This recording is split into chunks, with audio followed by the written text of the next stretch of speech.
Hi, today I wanted to talk about growing Euphorbia clandestina. This is another one that just I haven't seen any videos for it, so hey, maybe there's someone who's gonna want to see this at some point, like I have been.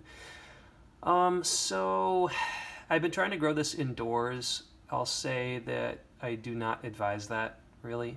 This is one that I think just would probably do so much better outdoors in a climate that suits it. I want to say in the U.S. that's probably zone 9 and above. Up here in Seattle, I can get away with keeping it out in the summer, but I just don't think it ever gets hot enough and maybe not sunny enough for this to really flourish. You look at it and it's kind of a typical Euphorbia shape-wise and feature-wise, I guess you could say. But I do think you can find some images online of large mature ones that look really spectacular, like kind of snaking sort of cacti shapes almost, like sort of a column and like a little sort of spray of, fuzz looking leaves almost at the top. So I think it's kind of a cool succulent. So I have had a couple different direction changes, I'm going to say, with this one, where I put it indoors, and at first it was getting really etiolated, and you can kind of see like this is a really um, skinny stem right here. It's very woody, which I think is interesting. It's very firm. I'll turn this around and show you where I cut it in half, and it was just like, oh, I will create, two and maybe make this bushy.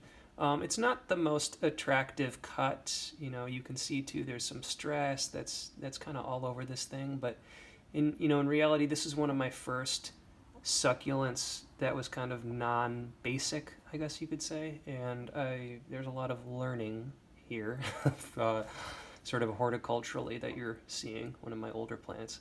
So yeah, on the good side, this has been really forgiving. I have not treated this plant well kind of throughout time, but it's always hung in there. All of the cuttings that I've started have survived, which has been amazing. I also have this planted in a soil that was kind of my, 1.0 soil, I guess you could say, like just using sort of a standard cactus mix and not really knowing what I'm doing. I'll show you kind of how far this goes down. It's pretty spindly. But you can see here, like this is a pretty standard cactus mix. It's not nearly well draining enough for my taste now, and I'm actually bringing this indoors from summer, and I plan to repot this soon. Just wanted to make this video before I kind of make it look, maybe even worse and distressed. But yeah, it did very well outside here in the Pacific Northwest. It colored up a little bit, but the leaf growth was better. Indoors, I've had some issues with it being etiolated, like I said, and also some periods where the leaves will all drop, it will seem distressed, I'll get some browning on the stem itself, but then it will just bounce back. So again, super forgiving, but it's just not really growing well indoors.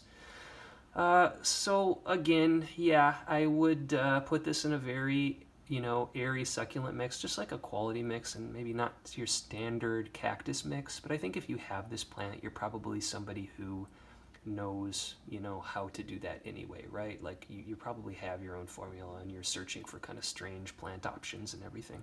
And also, yeah, again, I wouldn't necessarily grow this indoors unless you have a really hot, dry place.